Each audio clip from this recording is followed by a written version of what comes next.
Welcome, everyone. My name is Emily Bernstein, and I'm the Education Outreach Associate at the Holocaust Center of Pittsburgh.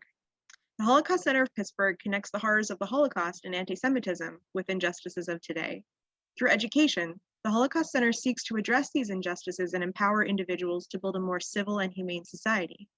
Our offerings include exhibits in our public gallery, both in person and online, an extensive library and archive, engaging cultural events, internationally renowned speakers, and free and affordable resources for teachers. We also offer a robust collection of virtual opportunities and resources. And for more information about all types of resources and events coming up, please go to hcofpgh.org. And we're here today to talk about a special person, Jim Lucot, as well as to inform you about our Holocaust Educator of the Year Award.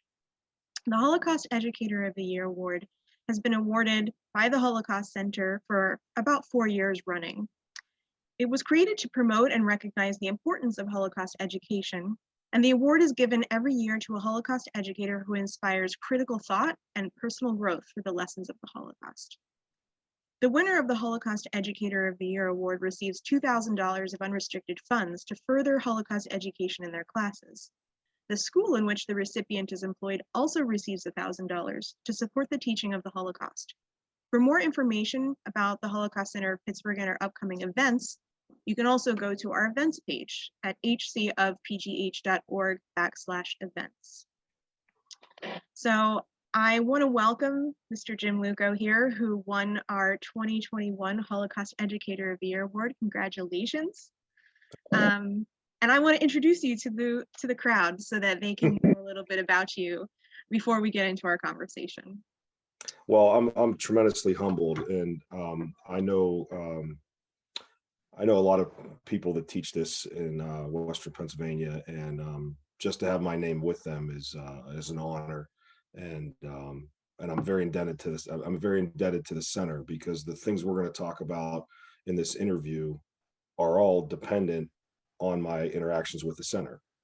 I never would have had these conduits to things if it wasn't for that. So I just realized that I'm looking at all these great opportunities that I had, but none of them, they all were facilitated by contacts I made through the center. Thank you, Jim. We're really proud to have you with us and honored that you're able to do this interview with us today. Just so you all know, Mr. Lucot teaches high school advanced placement, U.S. government, and honors U.S. history at Seneca Valley High School. He also created a Holocaust Studies course that he teaches Intro to Holocaust Studies at Butler Community College in the Pittsburgh area. He began his professional career as a registered nurse, but made the career change to pursue his lifelong passion of history. When school is not in session, he volunteers at his children's school and multiple veterans programs, including Honor Flight Pittsburgh, which I'm really looking forward to learn more about. He has coordinated a history roundtable for about 20 years, bringing history makers, veterans, and Holocaust survivors to his community. He enjoys woodworking, photography, and reading.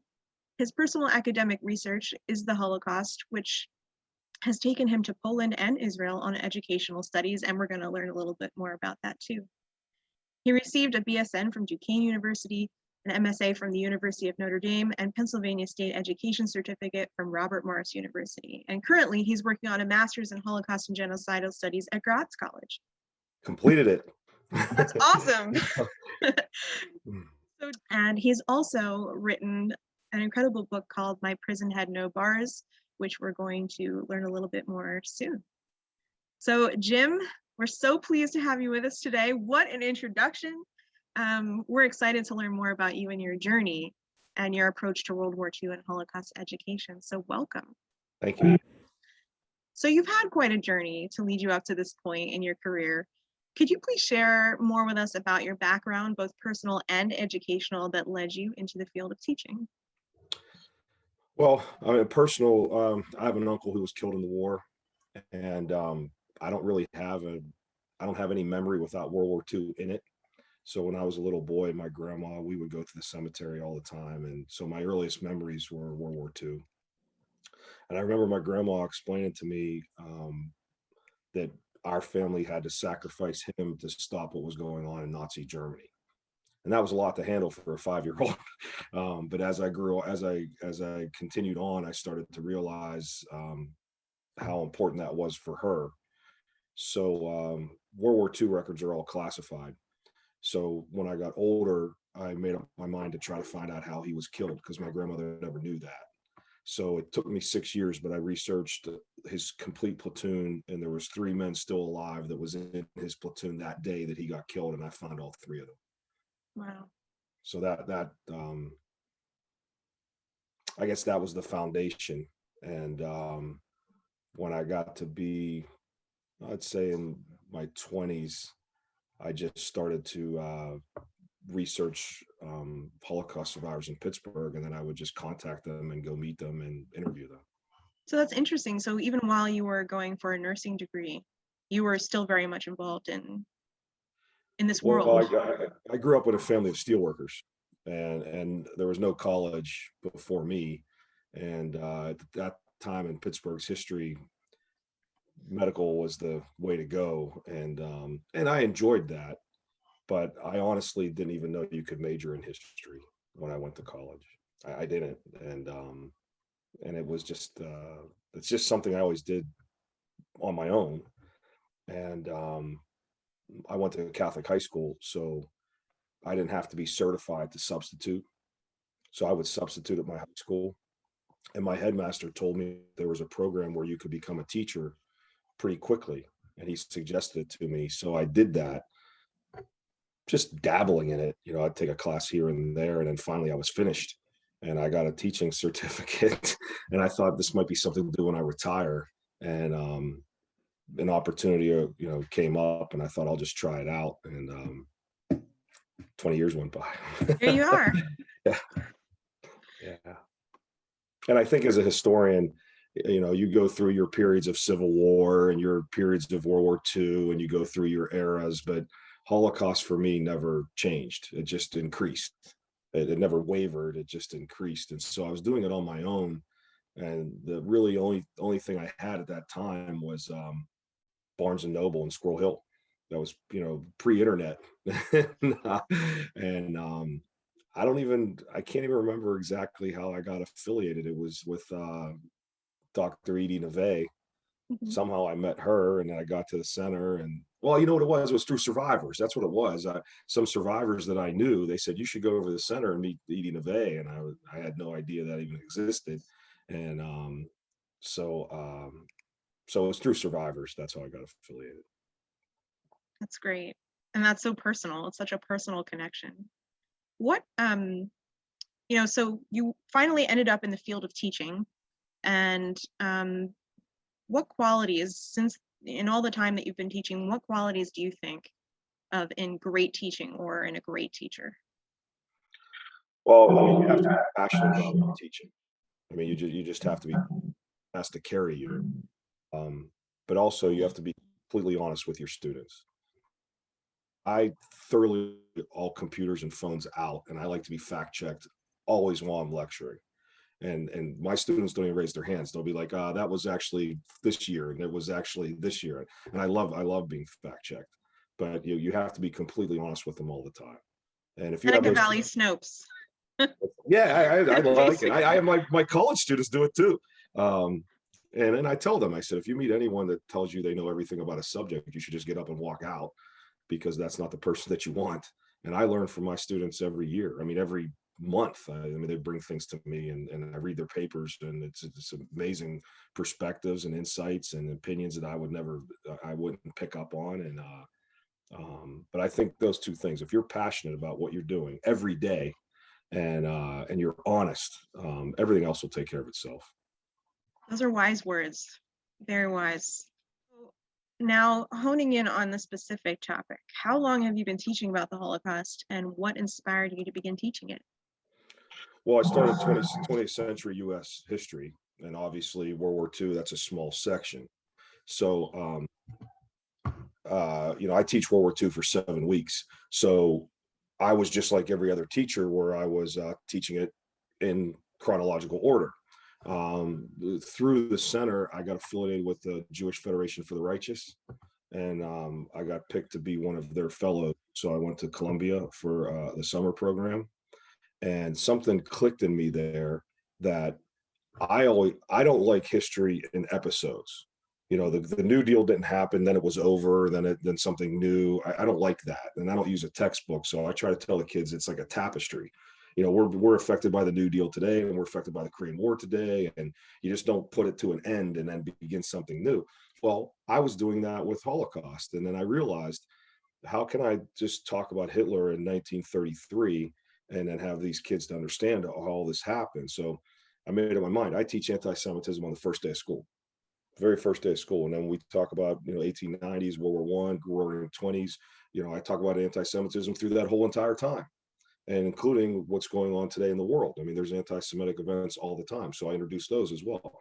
So when we get to 1933, there's a whole foundation built for them. So it's not a shock. And I tell them, I said, Hitler wasn't hatched out of an egg and invented this and murdered a bunch of Jews, and then he went away and it was all over. Right? I said, and I see that today, in my college class. There's something this year, I heard on the news about new anti-Semitism. I was like, what? What is new anti-Semitism? Anti-Semitism is anti-Semitism. It's always here, and it's always right underneath the surface. There's nothing new about it. So I think when I started doing that, that's when I was really making inroads with students. Then we can really get into a conceptual understanding of anti-Semitism, rather than all of a sudden one day in November, we're going to say anti-Semitism happened.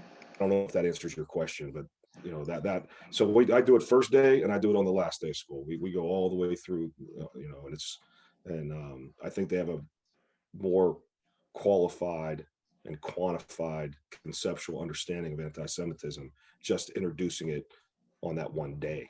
Mm-hmm. And when did you start teaching it like that? When did you? Well, whenever I went to the JFR, so that's probably my 5th or 6th year of teaching. And then when I started seeing that results, then that just started to expand on other things. And I add different things all the time. And I guess I shouldn't say this to the masses, but the moment someone tells me that you shouldn't do it with high school students is when I do it with high school students.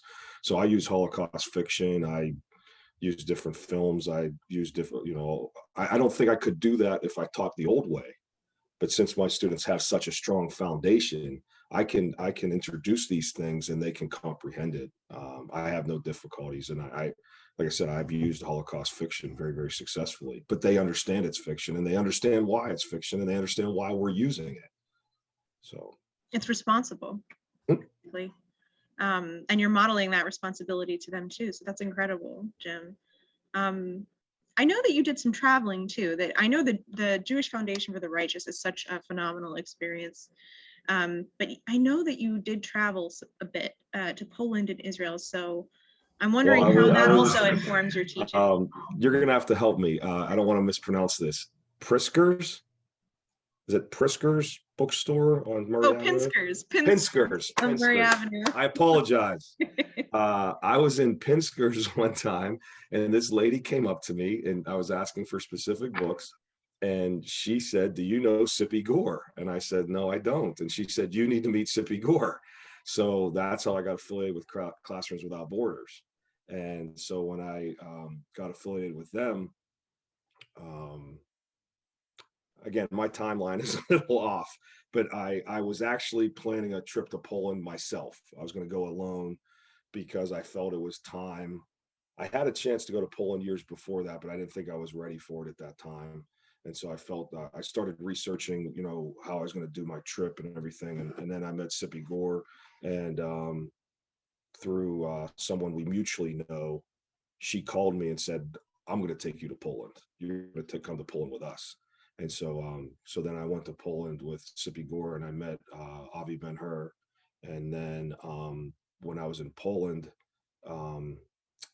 that's when someone I met there nominated me to go to Yad Vashem. So I went to Yad Vashem to the Echoes and Reflections program. And then when I was at Yad Vashem, there was a Gratz graduate there who recommended me to Gratz, and it's just domino effect. But yes, that's how, when I first went to Poland, and it was overpowering, and I was very, very prepared. I was satisfied with my preparation, and at the time I was attempting to have a Holocaust elective in my high school, and I was proposing it, and I had textbooks and had curriculum, and it just wasn't happening. And it just wasn't happening. I can't tell you what reasons why. But I was on the bus with Mr. Chandler. We were with Howard Chandler, who's a survivor, and uh, they wrote a book about his hometown. Christopher Browning wrote the book, so I had all my notes with me, and there were times where Mr. Chandler would. I remember someone asked him, said, "How long was the train ride?" And he said, he's looking at, he looked at me and he goes, "Jim, how long was my train ride?" Because I had all the notes from the book, and so I don't know, something happened. He and I were talking on a bus, and I thought, when I get home, I'm going to teach Holocaust. And I thought, I don't know where. I might be at the YMCA. I have no idea, but I'm going to teach my class. And so I contacted Butler Community College, and to their credit, I mean, you can imagine someone calling who doesn't have an education degree and didn't have a history degree, calling saying they want to teach Holocaust, and they let me. It's amazing. That was 7 years ago. So. And you're still teaching it, and it's just amazing how way leads on to way, that you met these people who kind of connected you to the experience, you know. It was, you know, when I was at Yad Vashem, I remember my friend Heidi, she's, you know, who's my friend now, but I didn't know anyone. I went alone. I didn't know anyone, and I was across from this person, and you know, I was pretty impressed with her knowledge and perspective and presentation, and then, you know, I was talking to her, and she said she went to Gratz. I didn't know what that was, and next thing I know, I started getting things from Gratz in the mail, and so I did that. So I'm really happy I did. We are too, because we're benefiting from all the scholarship that you've done. I want to take it to down to like your actual teaching methods. You talked a little bit about it before, like the structure of how you do your course, but what literature and teaching methods do you draw inspiration from to craft your Holocaust and human rights units? And can you tell us a little bit about your approach in depth? Well, my Holocaust class, I modeled it from Echoes and Reflections as a framework, but I have built off of that tremendously with as current supplemental readings as I can. So when we discuss, unfortunately, there's so many episodes of anti-Semitism in America. So each week we address things, and it might be on college campuses. And then students will bring it in as well. So we'll talk about how these things emerged now in our country and how people are looking the other way and appeasing it, and make comparisons to then. So that's how we start the class. But my textbooks are inexpensive, and so I use Reading the Holocaust, and I use Ordinary Men by Christopher Browning, and I think those two play off of each other well, and I think they collide, because I think that, you know, my students, some of them are history majors, some of them are English majors, some of them are psych majors, so some of them don't have the historical background. So I think that gives them a nice historical background. And by the time we just finished our midterm, so now we have a solid foundation across the room. And so now we're going to bridge into the application of the Holocaust. Now we have the foundation. So, but I'm still modifying it. I change it. You know, I'm still modifying it. But I use a lot of film. I use supplemental readings. I use fiction. I use short stories. And I use a lot of. I'm sorry to interrupt you, but when you say fiction, what's like one text that you find is really useful to you after giving them the foundation, something that they really respond to? I mean, just off the top of my head, I have a short story called By the Railway Track, and it summarizes.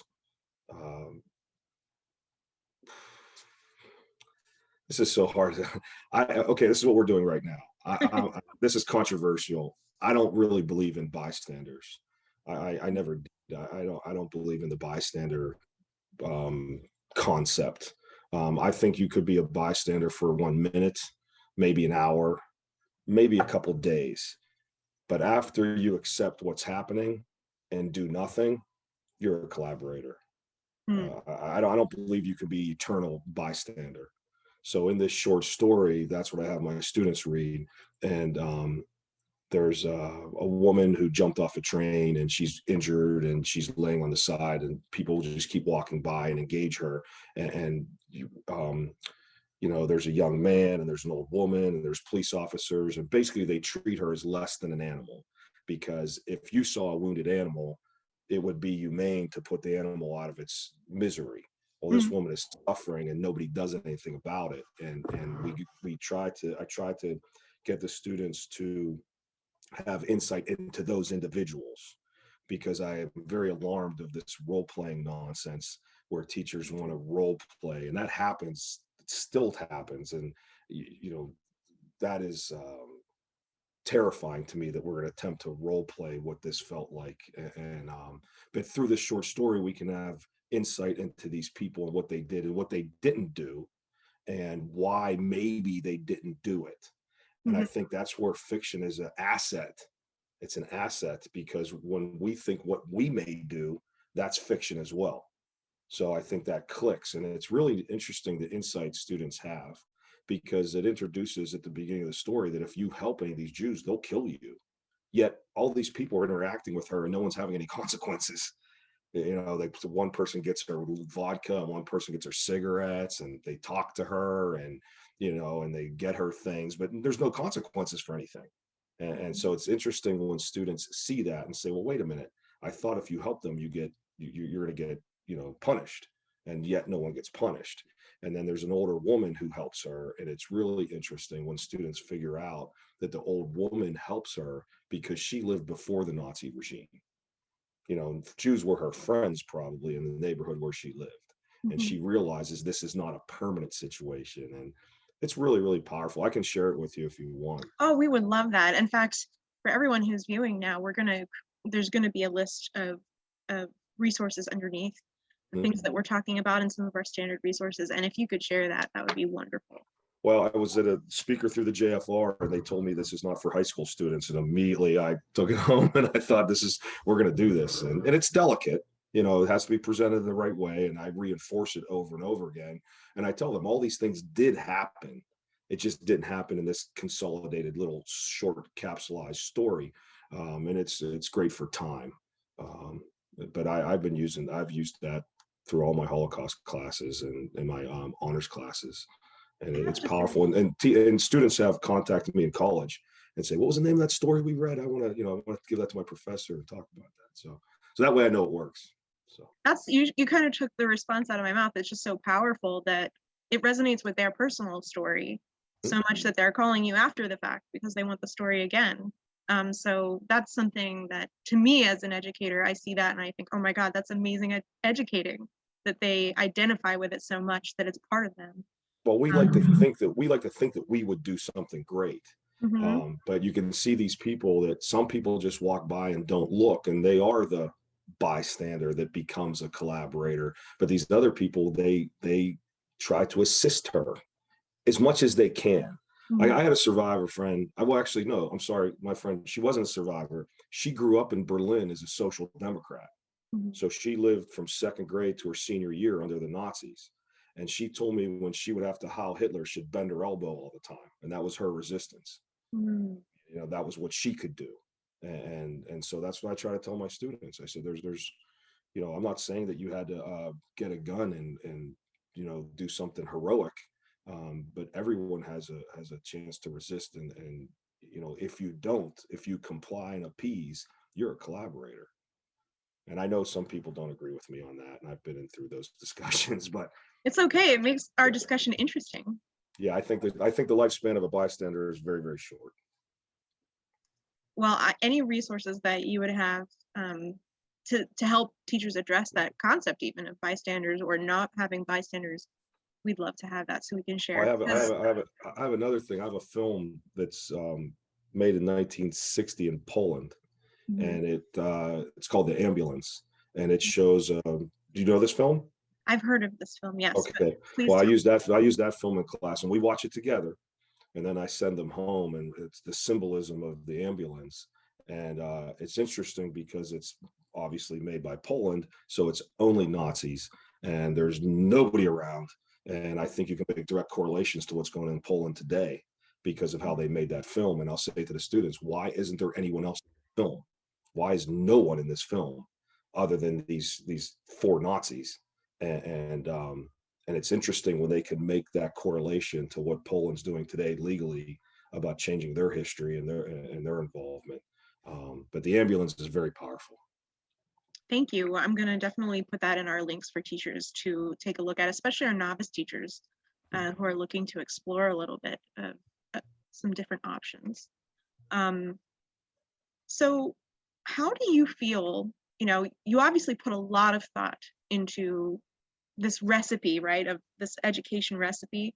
Every year, you're tweaking things and seeing how they work. How do you feel that all of the Holocaust education you've done is adding to your teaching and your students' lives? Do you see a change in your students after they experience your curriculum, or do you see any changes in Seneca Valley's school community? Yes, we've taken 6 swastikas out of our school that never would have come to me unless the students brought it to me. Wow. And one was there for over a year, and on a table, carved in a table. And so a student brought it to me, and I said, "Where is this?" And they told me it was in a different building in a library, and it said, well, it said, "I hate Jews," and then someone else wrote, "I do too." And a girl came up to me after school, because I put it on my PowerPoint, and a girl came up to me after school who was Jewish, and she said, "Mr. Lucot, that's been there for a year." And so I immediately went over, and that principal, we took that table out. That table was gone that day. And she came back to me, and it was very powerful that she didn't think anyone would do it. She thought that nobody cared. And so we've had swastikas taken away from the Cranberry Theater, the Cranberry Movie Theater. There was a swastika. Wow. I went down there and I met with the manager, who was very nice. And so about 3 days later, I drove by and I saw it again. And I told him, I said, "Listen," I said, "this has to go now." And I said, and if I come back tomorrow, and I said, "I'm not being threatening," I said, "my first phone call is going to be to KDKA." And it was on a door. It was etched into a door, like a fire door. And we got that taken out. And so my answer to your question is yes, this obviously existed before, and no one brought it to me. And now students feel empowered enough to bring these things and address them. So I've been trying to explain to everyone I talk to, not just at my district, but Holocaust study is the answer for your anti-bullying programs. It's for conflict resolution. It's for tolerance. It's for diversity. All these things that are catch issues could all be addressed through that. And that's what I tell them. I said, Holocaust is just the vehicle. Tolerance is the message. And when students realize that everything was taught, racism is an invention, and especially how it was on, such a fast track and enmeshed and throughout the whole society in the Third Reich, it can be untaught. And I used to be someone that thought it would take multiple generations. But I think with the internet, and I think with social media, it can be untaught in one generation too. And that gets to my book, because, I was raised in the most extreme racist household imaginable. And it's all been reversed in one generation. And that can be done. And I've seen it done in my classes. I have students that I can tell in their writings and their responses what their home life is like. And I can see that evolve as the year goes on, and how that changes. And so I'm excited by that. I find it positive. I find it optimistic that can change that fast. And again, I keep in touch with a lot of my students in college. So I have a lot of students to go, and I'll encourage them to take ethics and gender studies and things like that branch off of this. And I'll get that feedback back. And so I know it's resonating, and I know it's having impact. So That's amazing. I mean, you just never know the impact just one person can have. And And it sounds like you've made such an impact in your school, and you're just so deserving of this award, Jim. Listen, I have some friends that are teachers, and they're amazing. I mean, there's some amazing people out there, and like I told you, I'm very humbled. I want to do this today, but it is uncomfortable for me to have it focused on me. Well, we can divert the focus on some of your very special friends. I would love to learn more about the intersection between, how this work, this Holocaust education, has really intersected with other work you're doing with veterans and liberators and POWs, including especially this honor flights program. Well, a lot of my World War II veterans, some of them become historians themselves. Even in Korea and Vietnam, they'll come home and they'll research everything, where they were and what they did. But other ones, they really don't, they just care about the guys they were with.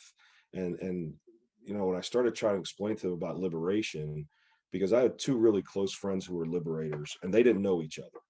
And their accounts of liberation was so eerily similar to me. And I mean, for the sake of time, I mean, these guys were heavily decorated, heavy combat veterans.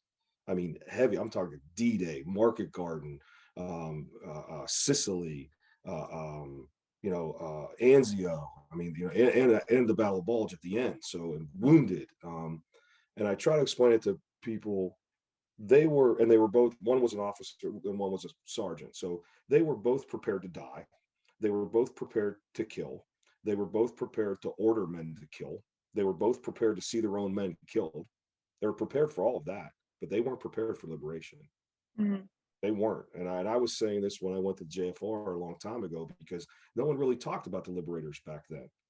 And so, like, my friends, like these guys, I never saw them cry except when they talked about liberation. They just weren't prepared for that. And then when the film Band of Brothers came out, mm-hmm. It was pretty eerie to me, because the same depictions they told me was what was depicted in the film. And they told me that. And my friend, Captain Vinny Vicari, he went back to Belgium, where he liberated a sub camp. And he told me, he said, Jim, I know it's not possible. He said, I know it's not. He said, but when I was there, I smelled it. He said, I smelled it just like I did that day. And so that really, and I was in my 20s, and that really made me think about what these guys did, and the continuing impact it had on them. Liberation was very hard. It was very difficult for them. And I mean, I knew those ones the best. I interviewed other liberators, but those two were my friends, and I could talk to them to much more detail. But I think that gives insight to my students. And then, when it comes to honor flight, the only sad thing about honor flight is we got at it too late for a lot of the World War II people. But I had round tables, and so I would bring them back. So both of those men, I had a round table and brought them together, and they got to meet each other, and they stayed close for the rest of their lives. Wow. The two of them, and one was 101st, one was 82nd. So that's a big rivalry. So, but they stayed close for the rest of their lives. And I think they have that bond of liberation. And I'm happy that so many, books are being written, and liberators are getting the understanding and recognition they deserve. Mm-hmm. So I want to know a little bit more about the ceremony too. I know that there's some sort of ceremony that you've done, and a program called Mail Call. Okay, an honor flight. Honor flight's national, but we're in Pittsburgh. We're close enough. So by the time we would put all our veterans on a plane and fly them to DC, it just wouldn't be worth it. So they get on a bus about 6 a.m, and they all have an escort, which is usually another veteran, or sometimes it's some of my students. So they're just 16-year-old history freaks. And so they go, and we have walkers and oxygen and nurses and everything they need. And they all have shirts with their honor flight shirts, and it has all their mission on it. So they all have their shirts and hats. And so they go down to Washington, D.C., and they visit all the memorials. When they arrive in D.C., they have police escort. So the bus has a whole police escort. And then they go to Arlington. And then on the way home, they have dinner. And then as soon as they get back on the bus, they yell out mail call. And so I have all my students write them letters. And you have HIPAA and all this stuff. And I told them, I said, my students don't write letters to dear veteran. I said, my students write letters to specific veterans, and they learn about what they did. So my students write to Sergeant John Smith and Captain whoever, right? So they and then I get grade school kids to do it, and sometimes they get 20 letters, 30 letters on the way home. So they sit there and they read all these letters on the way home. Well, they don't know that they're going to have a welcome home. So specifically for the Korean and Vietnam War veterans. And so when they come back, they think they're just going to be dropped in a parking lot with their family's going to pick them up.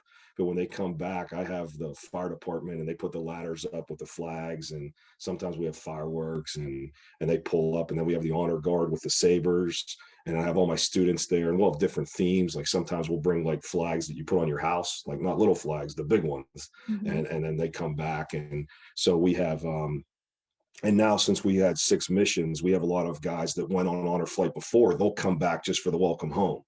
So we'll have a couple hundred people there, and we have all different kind of things. We have, I have students that sing, and and it's a real quick thing. They walk in. I mean, they've been gone all day long, so they walk in. They go through the saber arch. We do the Pledge of Allegiance, and they sing that Lee Greenwood song. That's a patriotic song. I can't remember the title. And then right after that, we just take pictures, and then they all meet. And so I had these 3rd graders write letters, and I talked to their parents. And so I lined them all up, and I said, come on. And we had a World War II veteran on the trip. And so I lined these, and all these 3rd graders met this World War II general. And you talk about 2 generations hiding. And he loved it. I mean, it was like Santa Claus. We took all kind of pictures. But I tell all my students that they should have a friend over 65 that they're not related to. And I said, if you don't, I said, you're missing out. And, I love cross-generational things. And at my roundtables, I have them in the evening, and I tell my students, bring your grandparents. I want their parents and their grandparents and everyone to come. And I like that a lot. I think it's so beautiful. I'm actually like kvelling over this. Oh, wait till you see it. If you see it, it's powerful. And a lot of those Vietnam vets, they had nothing. I mean, they came home to nothing. And I've had so many of them thank me. Or they'll just walk by me and go, that is so much better than when I came home the first time. And and I just tell them, I'm like, hey, sorry, we're late. We're getting it straight now. Oh, and I also have the Rolling Thunder Veterans Motorcycle Gang. Oh yeah. Yeah, the Rolling Thunder. Yeah, they pick the bus up at the turnpike, and they escort the bus with the police from Cranberry, and we have it at Northway Church. They gave us everything for free. So they get escorted by the Rolling Thunder, and those guys all have their flags and all their military. I'm getting goosebumps right now, but they have all their flags. But if you see them, they look really, really rough, and so yeah, it's really exciting. It's really exciting. It's exciting too that you get to involve your whole community basically in that really beautiful effort that connects directly to the Holocaust. It might not seem so from the outset, but it's all interconnected. It goes back to my first lesson. I mean, my family sacrificed, and that gave my grandmother something to grasp, that she sacrificed her brother to stop what was going on, and that's what she told me in my earliest memory. It's really powerful. And that's a great segue. I wanted to know how you feel Holocaust education has changed you as a person. I know you've gone to great lengths to get a graduate degree. Maybe you can tell us a little bit about that and how you feel it's changed you. Well, I mean, finishing at Gratz, I mean, I took a a gender in the Holocaust class. You talk about specific. I mean, that was very powerful. And that's too much to address in one question, but I think I'm extremely much more patient. I'm much more cognizant. I'm much more tolerant. I think I prioritize things so much non-American. I mean, certain things just aren't that important. Things that were ingrained in me that supposedly were important just aren't that important.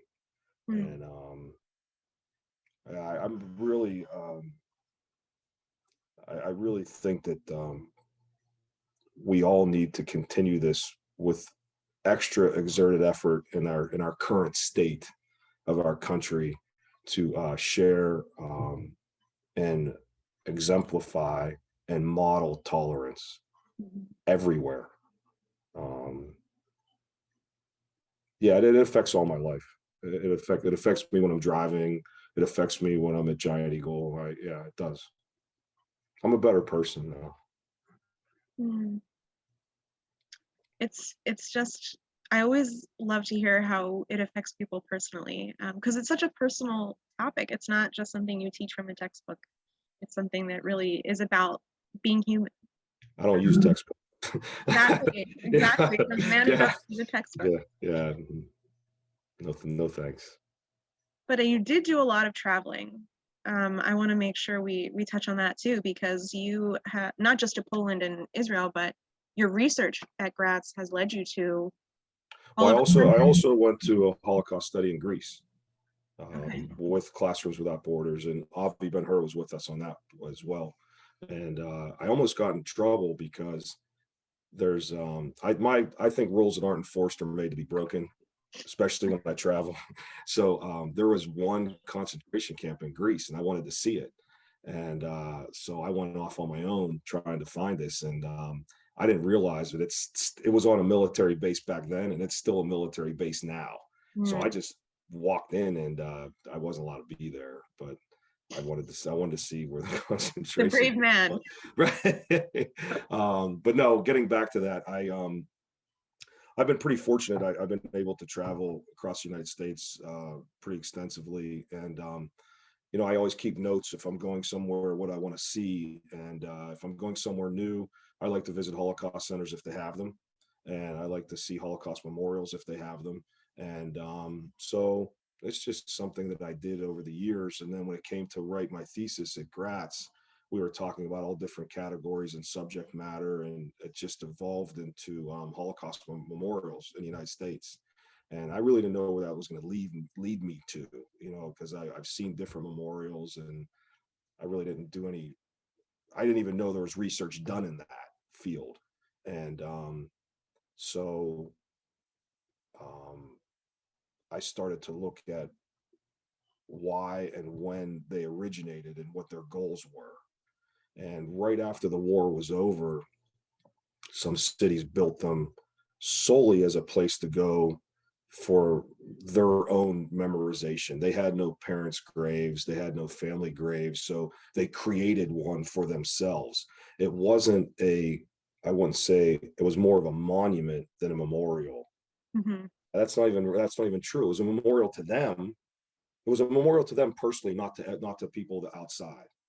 Whereas if you go to like the keeping tabs in Pittsburgh, Mm-hmm. that's for everyone to experience, and you even interact with it when you go through it. So there's an interaction.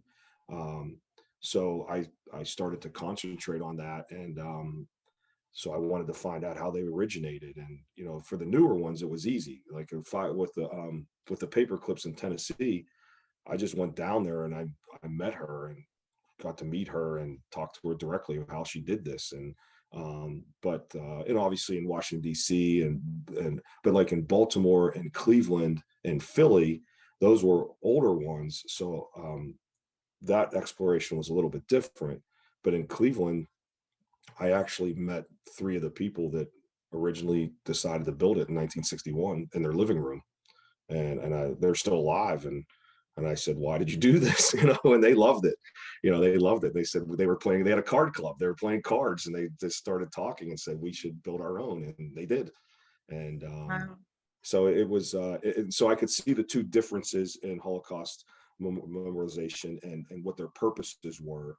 And so that's where I could get something tactile that I could prove and show that the purpose of these ones were built, whereas the purpose like of keeping tabs or the 6 million paper clips, or like Miami, that's built for our generations, for for everyone, but more so for us, for education. And they're very educational. Whereas Cleveland, if you looked at it from well, they made it some additions to it since then, but if you looked at it before, you just think it's a grave. You would just think it's a fancy grave. You wouldn't understand the magnitude of it. Yeah. But the second generation is attempting to make it like the ones that currently. So they put a courtyard around it and instructional things and stuff like that. But then the problem I got into, everyone claims to be the first one. So when I would go to these places, they were like, "Are we the first? Are we the first?" And I'm like, "I don't want to make any enemies, you know." And so, so a lot of them claim to be the first. I don't want to. I have no comment on that subject. Well, it's just really incredible, and I think that, you know, just the fact that you've done this is really a model to your students, to show what that scholarship looks like, what it looks like to go back to school and do intensive, you know, the presentness of that study. And it's not just something that's happening back in history, it's something we can still study now. And that's something I wanted to ask you about too, is how do you, you know, getting back to the classroom, how do you connect Holocaust education with current events? You briefly mentioned that a little bit before, but I'm curious as to how you engage students with those current events, and connect them to the Holocaust. Well, I mean, every day I go through newspapers. They still have them, so I'll cut out articles about things that we're talking about in class. So it validates the importance of our subject matter. But unfortunately, sadly, there's too many examples of anti-Semitism in the world today. And you know, you see what's going on in Poland, what's going on in Greece, what's going on in our country. But if you know about the genocide in China, I have too much information now. I mean, we can make discussions about it every day. You know, why are they doing this? Well, I'll give you a perfect example. We talk about what is a culture, what defines a culture, and you know, we'll talk about your dress and your dance and your food and you know, terminology and things like that. But one big component of culture is your cemeteries. Just like I was talking to you about memorialization. Well, in China right now, they're attacking the cemeteries. That's what they're doing, and it's almost like a guidebook on how to erase a culture. And you can go through other genocides and see that's a component of it. So why today do they go and knock over Jewish graves in Jewish cemeteries today? What's the purpose of that? That's not happenstance. That's not just let's go vandalize something. There's a purpose behind that.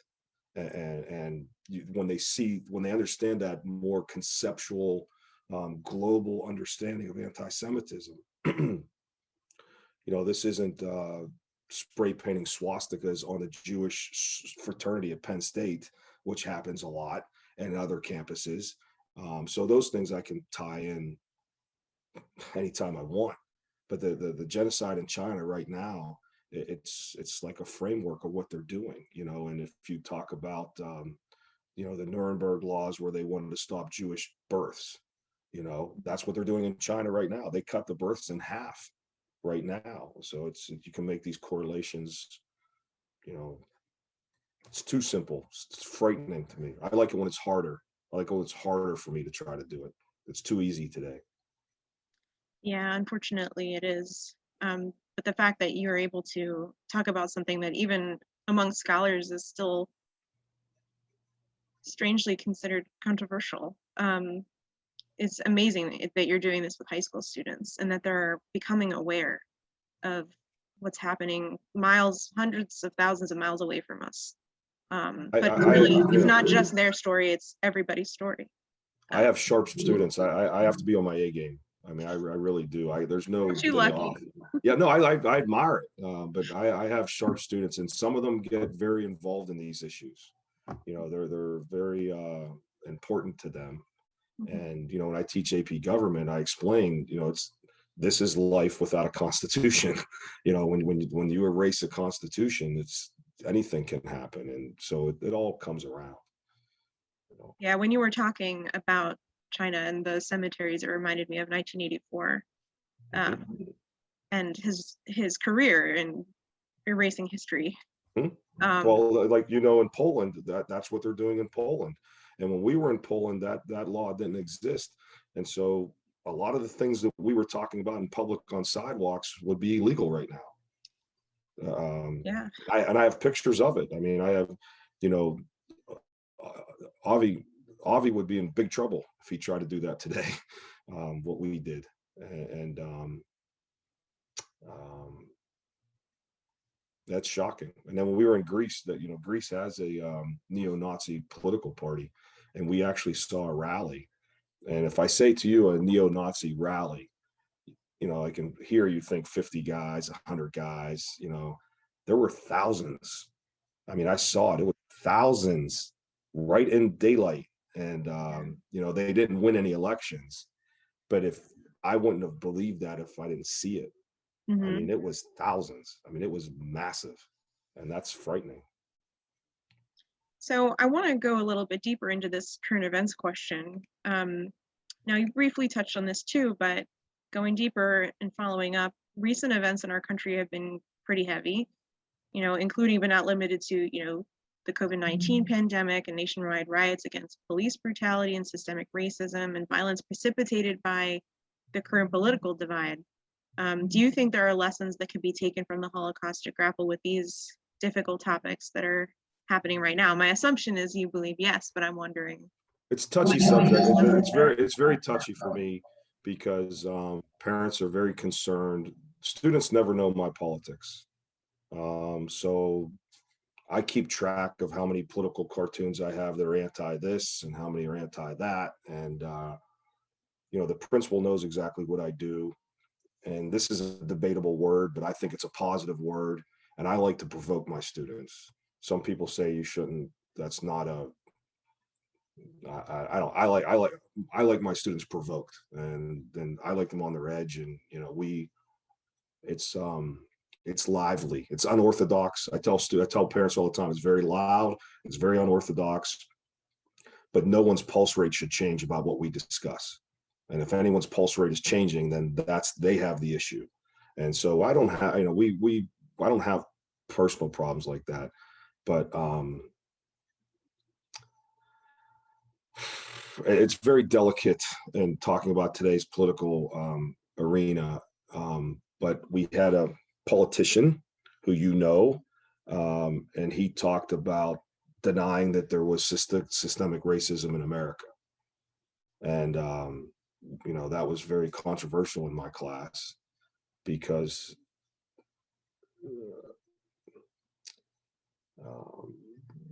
there are issues that are being addressed in our school district. And I always tell my students, we can talk about any subject in my class. We hold back nothing in my class as long as it's spoken of appropriately. But that was a difficult discussion to talk about, having a U.S. senator deny that there's systemic racism in our country. I give you credit for even approaching that with them. That's a very heavy thing for kids to grapple with, not let alone the teacher. Well, one other thing I say is I tell parents all the time that anyone can come to my class any day unannounced. So anybody can come, and now we do it with live streaming. So a lot of parents are listening anyhow. So I'll talk to parents like, "Oh, I listened to that lecture. I listened to that class." So I know that I know the possibilities, and 99% of them are misunderstandings. But no one knows what I am, and that's not what I'm there for. I'm there to help them find where they stand and help them find their opinions. And I've had communists in my class, and I've had Trump t-shirts in my class, and and I welcome all of it, as long as it's respectful to everybody else in the room. And like I said, the kids are really adaptable to that. I don't have issues between the kids. I don't have any. That's really modeling great teaching too, helping them to just discover what they think and what they feel. It's exciting. It is exciting that you get to witness this person becoming a person. Yeah. I think that was a beautiful answer. Thank you. And this brings us to another question of challenges. What are some challenges that you have faced personally in teaching the Holocaust, and what advice would you give to an educator who will be teaching about the Holocaust for the first time? Well, I think that non-history, non-Holocaust people think the class is just Holocaust facts. And I tell people all the time, no, it's a vehicle. It's something to build from, and to see how it affects us today, and explore yourself. And it's way beyond the dates and times. And but for a new teacher, I would encourage them to get involved in the center, to get involved with Classrooms Without Borders, to get involved with Jewish Federation for the Righteous, to get involved with Yad Vashem, anything, and find a mentor. Find a mentor they can call. Because when I started this, like I told you, I had Barnes and Noble in Squirrel Hill. That was it. And I have a friend that I met, Leanne Toddy. Do you know Leanne? Yeah. Okay, Leanne, when I met Leanne, she was a great resource, and she and I would exchange books, but she was the only person I knew like me. Yeah, so that was a long time ago. And then she and I we went to the JFR together, and we went to Poland together too. But then, I met Avi Ben-Hur, and Avi, I can call Avi from class. I can, Avi is such a great help to me, because he can guide me in my reading. So many times, when you get a book and you're like, you read 300 pages and it didn't help you whatsoever. I can talk to Avi and say, don't read that, read this, don't read that, read this. And so, yeah, that's what I would say. Get involved somewhere like that, make contacts, and find a mentor that you trust and can help you. Because Leanne was tremendously helpful to me, Dr. Neve, Sippy, just, and they were conduits to others. You know what I mean? And like Nick at Shaler, I would never have met Nick if wasn't through these things. And then another thing I would say, which sadly, we can't do, is talk to survivors. And my survivors, my survivor friends, I'm running out. It's just sad. I took it for granted, because I used to call him from class. If a student asked me a question, I didn't know it, I said, hey, we'll just call him. And I'd call him speakerphone and say, hey, that we would do that. And so Mr. Chandler, I can still talk to Mr. Chandler. And Roman Kent is he's getting old, but and it's like we talked, like with Shulamit, so yeah, that would be my advice. And so I miss the survivors. I do too. And the Holocaust Center of Pittsburgh does have survivors who are active with us, and many who are still here but don't want to speak necessarily about their stories. Sometimes it's too difficult for them. Sure. But if there are people watching this that would like to connect to a survivor or a generation speaker, we're happy to do that. That's something that the Holocaust Center has a very robust generation speakers bureau. So these are all the children and grandchildren of Holocaust survivors, who many of them are teachers just like you, Jim. And they tell their family story in a way that's really powerful. And often they have a beautiful, beautiful presentation. So I want to offer that to you too. And to everyone else out there, please look at the Holocaust Center as a conduit. All of us, like you said, all of the organizations that are out there to help us they're often helping us for free, because that's their passion, and that's what their ultimate goal is to help educators like you. You're at a level in your career now where you're doing the helping. Well, I'm always indebted. I mean, I will always be indebted forever. And I remember the first time I went there, and I thought, oh, it's just everything that I hoped it would be. And you have that library, and I remember there was a German exchange student that was volunteering, and he told me, he goes, no one really comes to this library, but I was like, I'm across the street with 14 Holocaust books on a shelf at Barnes and Noble. I had no idea this was all across the street. So yeah, I know I will always be indebted, and I'm really, really appreciative and happy. And And I know, people talk about retirement. I don't think I can retire somewhere without a center. Oh, I don't think I can do that. So,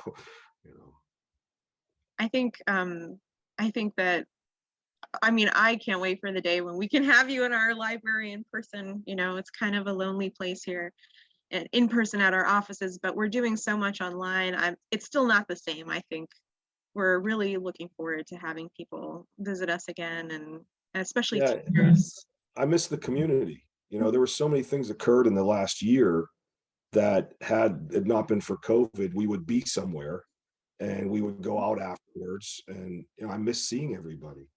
And we're trying to maintain that impact. We're trying to connect everyone, and this is maybe a good time to mention our Summer Teacher Institute.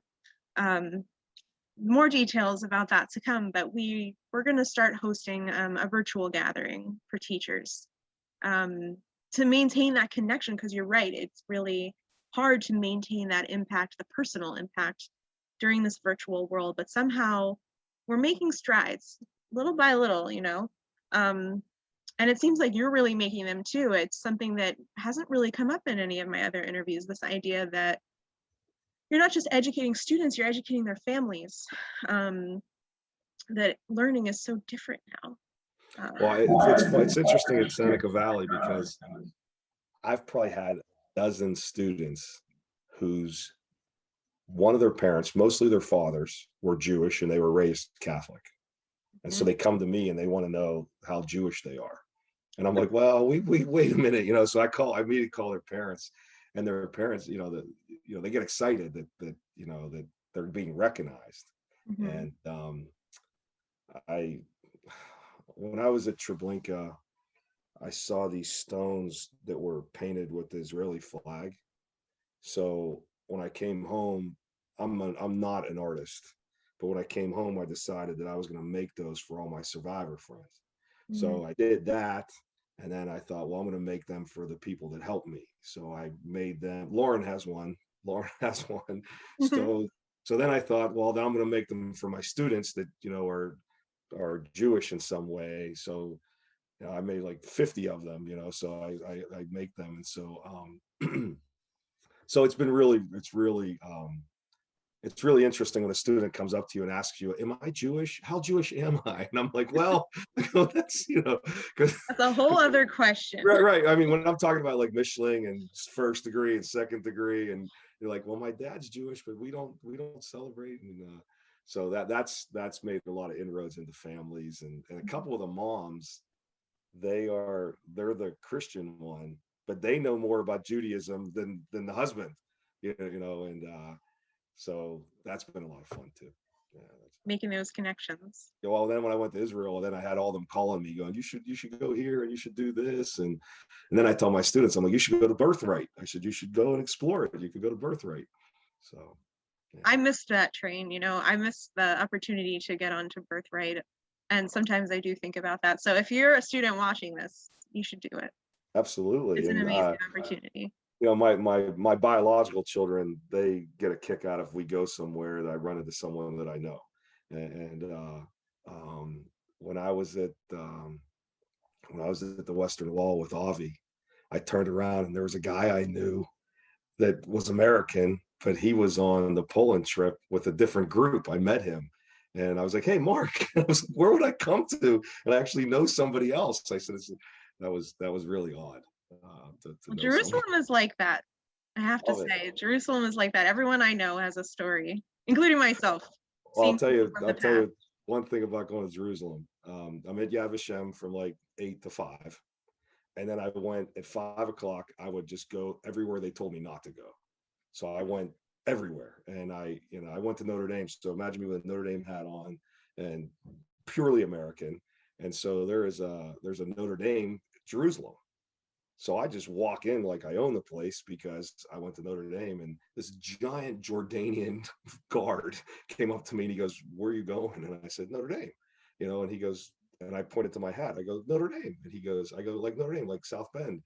And he goes, "No, Notre Dame, like the Vatican." It had nothing to do with Notre Dame. I thought it was like a campus, like some kind of place that I could go to.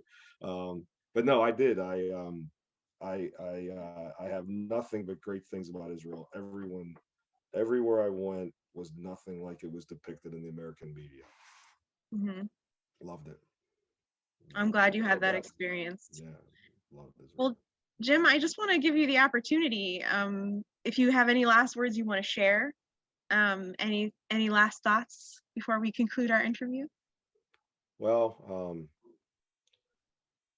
the last time I spoke to Shulamit, she made me promise. She said, "Oh, you promised me you keep doing what you're doing," and I made those promises. And she told me, she was a social worker, and she knew I came from a trauma background, and she read my book. And I know you can't compare traumas, and I'm not doing that.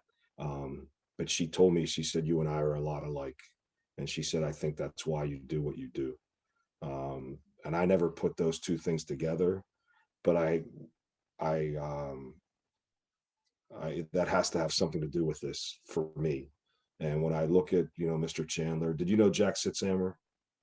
I did not know him personally, but I know a lot about him because he We was spent very a lot. beloved by the Holocaust. Yeah, we spent a lot of time together, a lot of non-Holocaust time, just going for walks and things like that. And it always amazed me how they could just be remotely normal after going through everything they went through.